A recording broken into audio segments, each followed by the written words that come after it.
Petit Jornal. Inteligência e irreverência em doses diárias.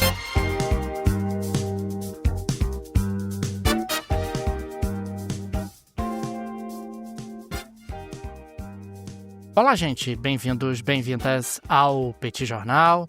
Esse é o Petit Invest número 120. Estamos gravando numa live no YouTube do Petit Jornal. São exatamente 10 horas e 15 minutos da sexta-feira, 3 de julho de 2026. Cá está a dupla de costume, a dupla que você conhece de cor. Tanguy, o Bagdadi animado, contente, preparado, revigorado, resiliente, retumbante, descansado, tarifado, com mais tarifas a caminho, preocupado, sem dormir, com insônia, muito inseguro em relação a essa dinâmica internacional pantanosa. E temos também Daniel Souza, que é esse que vos fala. Ao longo dos próximos minutos, vamos repercutir os principais acontecimentos internacionais, ou melhor, os acontecimentos econômicos e da dinâmica de investimentos desses últimos dias. E acabou o primeiro semestre, Tanguy. Acabou o primeiro semestre, o que mostra que o tempo está passando muito rápido e temos decisões importantes a tomar, e quanto antes melhor, não é verdade? Vamos a isso! Tudo bem, Daniel Souza com S, vamos lá para esse Petit Invest 120.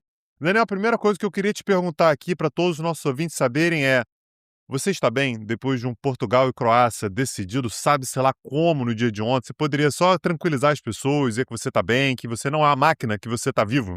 Estou vivo. Foi um momento pesado, difícil. Passei mal, mas sobrevivi, né, diante de tantas emoções. Queria aqui registrar o meu agradecimento pela tecnologia. Viva a tecnologia! Chip na bola! Nunca critiquei chip na bola. Algo que realmente evita que partidas sejam roubadas, que gols inverídicos aconteçam. E vamos adiante. Agora vamos enfrentar lá aquele condomínio que não é país, aquele que juntou lá um monte de povos. É um pouco assimétrico, mas não tem problema. Vamos para cima deles e venceremos. Perfeito. Abaixo o negacionismo da bola, viva o chip na bola de futebol. Daniel Souza, dessa maneira a gente deixa as boas-vindas a todo mundo que está junto com a gente aqui. Seja muito bem-vindo para esse nosso tradicional episódio da sexta-feira. E Daniel Souza, como você disse, acabou o primeiro semestre. A gente tem que fazer agora o balanço, né? Como é que foi esse primeiro semestre? O que esse primeiro semestre deixa como legado, né? O que a gente pode imaginar para o segundo semestre?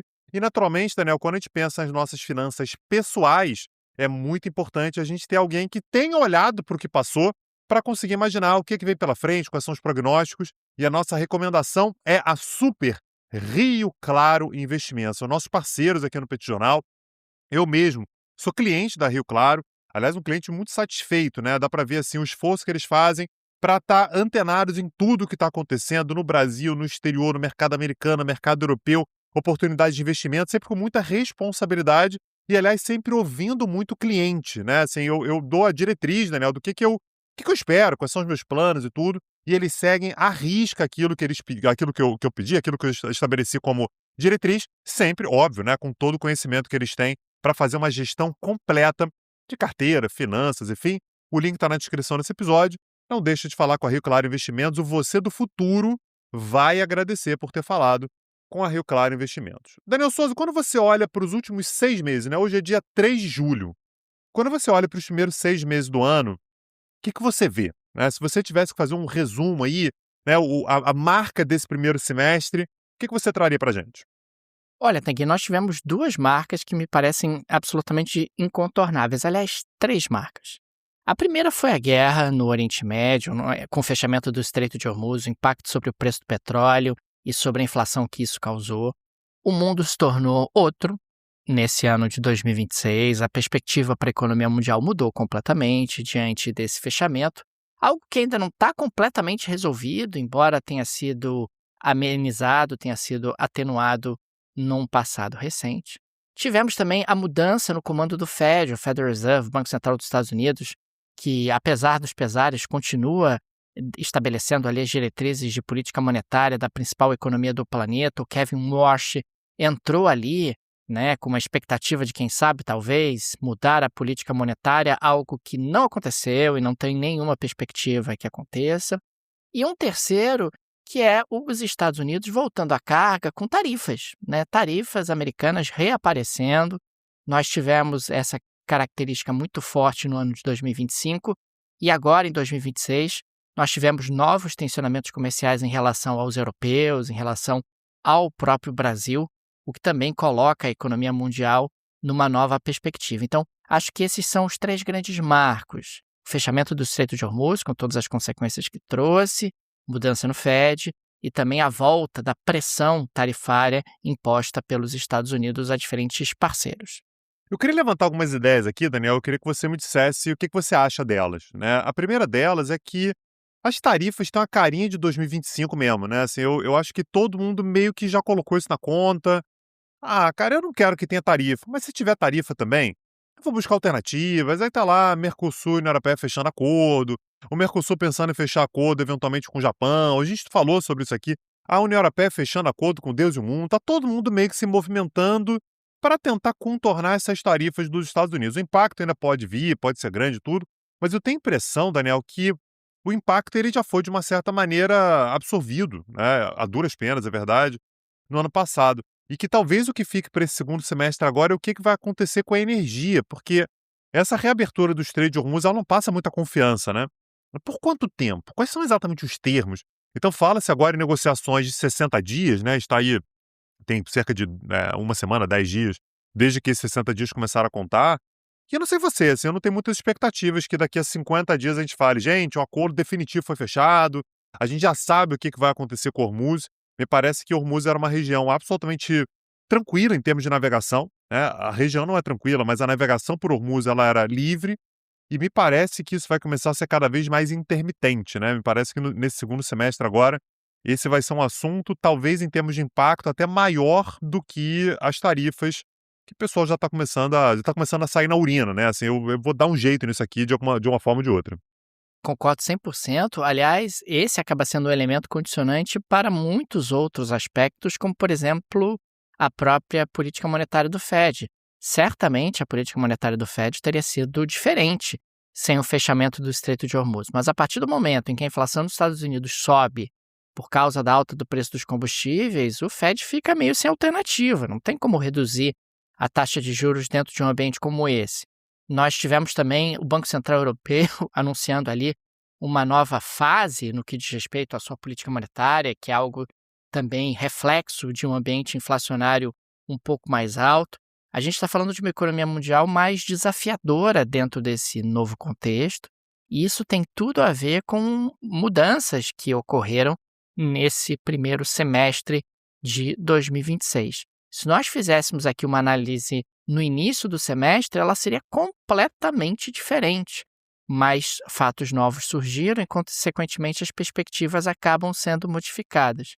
Um outro elemento que a gente também tem que monitorar e que continua acentuado é a guerra tecnológica na inteligência artificial. A gente está falando de uma disputa acelerada entre empresas americanas e empresas chinesas e entre empresas americanas com empresas americanas. Nessa semana, inclusive, a OpenAI, isso saiu no Financial Times, sinalizou a possibilidade de doar, eu disse doar, 5% das suas ações para o governo dos Estados Unidos. Como forma, claro, né, Tanguy, de arrumar um aliado poderoso. É mais ou menos o seguinte, você está indo para o recreio. Você está indo para o recreio e tal. Aí, Tanguy, você está com medo da pancadaria que eventualmente pode acontecer no recreio. O que você faz? Vira pro fortão do pátio e diz para ele o seguinte, então, querido, olha só, eu trouxe um lanche maravilhoso de casa. Fazer o seguinte, eu divido o meu lanche com você e você me protege do ambiente absolutamente hostil aqui do recreio, pode ser? É um pouco o que a OpenAI está sugerindo nesse momento, e se a gente somar ao fato de que recentemente a Anthropic teve ali limitações impostas pelo governo americano na sua atuação, embora tenham sido temporárias, a coisa vai ficando cada vez mais complexa de ser analisada, mas esse é um aspecto super importante. E, claro, a economia chinesa, no que diz respeito à sua performance de exportações, também precisa ser um ponto de atuação, ou melhor, de atenção, nesse segundo semestre de 2026. Eu quero voltar num assunto que você levantou antes, Daniel, porque juros nos Estados Unidos é sempre um tema muito sensível para todo mundo, né? Eu sei que tem gente que torce na nariz e fala assim, mas o que eu tenho a ver com juros nos Estados Unidos? É muito simples. Se sobe o juro nos Estados Unidos, sobe o juro no Brasil. Se os Estados Unidos estão oferecendo mais dinheiro para você emprestar dinheiro para ele, né, está oferecendo um juro maior, o Brasil vai ter que oferecer ainda mais. Isso não apenas o Brasil, o mundo todo vai ter que oferecer mais. E Donald Trump enchia o saco do Fed, né, principalmente lá do Jerome Powell, para que ele baixasse os juros. Claro, né, o presidente americano quer que você baixe os juros para o crédito ser mais fácil e movimentar a economia. E o Jerome Powell sofreu muita pressão, acabou saindo, foi substituído por um camarada que tinha Donald Trump ali do seu lado, né, Donald Trump, né, abraçando o Kevin Warsh, né, e o Kevin Warsh ele vai ter uma decisão importante agora. O que ele faz com os juros? A primeira sinalização dele é que ele não segue aquilo que Donald Trump estava determinando, então ele não baixa os juros, mas eu queria que você imaginasse o que ele pode fazer, qual é a tendência para esse segundo semestre. Ele vai tentar forçar a barra para tentar manter pelo menos, vai subir os juros. Como é que você vê esse prognóstico aí para o segundo semestre? Nesse segundo semestre, Tanguy, o Kevin Warsh não tem força suficiente para dar um cavalo de pau na política monetária. Ele é um voto, mas ele é um voto apenas. Você tem ali um colegiado que acaba decidindo como a política de juros vai funcionar e todas as diretrizes apontam para, caso a pressão inflacionária continue, existe a possibilidade de termos nova alta de juros nos Estados Unidos. É claro que isso não é uma certeza, isso precisa realmente ser confirmado pelos acontecimentos que virão nos próximos meses, acontecimentos que manterão a inflação pressionada nos Estados Unidos ou não, mas se nós tivermos essa pressão inflacionária continuada, o Fed vai ficar sem alternativa e vai ser obrigado realmente a aumentar a taxa de juros, ao contrário do que se projetava no início do ano, mas no início do ano não tinha Hormuz. No início do ano a gente não tinha a infraestrutura energética impactada e uma série de contratos quebrados dentro de um ambiente internacional de energia que ficou muito mais imprevisível. E temos eleições de meio de mandato nos Estados Unidos e temos eleições presidenciais no Brasil. Qual o impacto econômico que você vê dessas eleições, Daniel? Como é que você vê a maneira pela qual a economia costuma se comportar? Se tem algum padrão, se não tem, em período eleitoral, particularmente no Brasil, né? Mas se você quiser comentar também as eleições de meio de mandato nos Estados Unidos, seria uma boa. Olha, eleições sempre têm impacto. É bem verdade que no Brasil esses impactos costumam ser maiores do que nos Estados Unidos. Nos Estados Unidos, o aspecto eleitoral vem ganhando importância justamente porque o governo americano tem se tornado mais atuante em economia, em matéria de política econômica, um pouco diferente do que acontecia no passado. Portanto, se o Donald Trump tiver um enfraquecimento do seu poder em função das eleições de meio de mandato, isso acaba gerando impactos sobre expectativas. Afinal, ele tende a se tornar meio que um pato manco e você já começa a ter ali um ambiente de especulação sobre o que acontecerá daqui a 2 anos, em 2026, quando novas eleições, ou 2028, melhor dizendo, quando novas eleições acontecerão nos Estados Unidos para presidente. Então, tende a gerar algum tipo de saculejo, sim.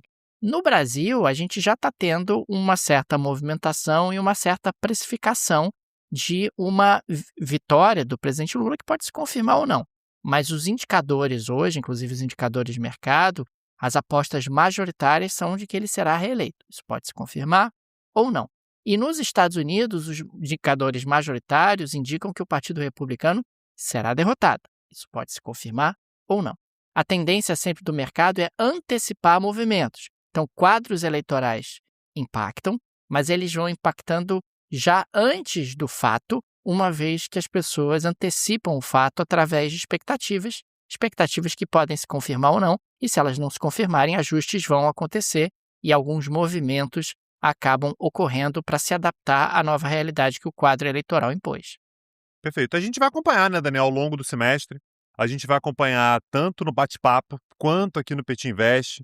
Se você, inclusive, tiver sugestões, você que está nos ouvindo, tiver sugestões de pautas que você gostaria que a gente desenvolvesse aqui no Petit Invest, coloque nos comentários. É sempre interessante a gente poder desenvolver novos assuntos, novos temas. Claro que tem alguns temas prementes, né, Daniel, que a gente não tem como contornar, mas sempre tem a possibilidade de você que nos ouve, né, colocar nos comentários aqui no YouTube, colocar nos comentários, manda pra gente nas redes sociais, porque essa é sempre uma interação muito interessante. Lembrando, se você olha para isso aqui tudo e fica meio perdido sobre o que você pode fazer com as suas finanças, lembra da Rio Claro Investimentos, né? O link está na descrição desse episódio, conversa lá com eles. Daniel Souza, segunda-feira a gente volta com um novo bate-papo para falar sobre tudo que veio acontecendo ao longo desse fim de semana.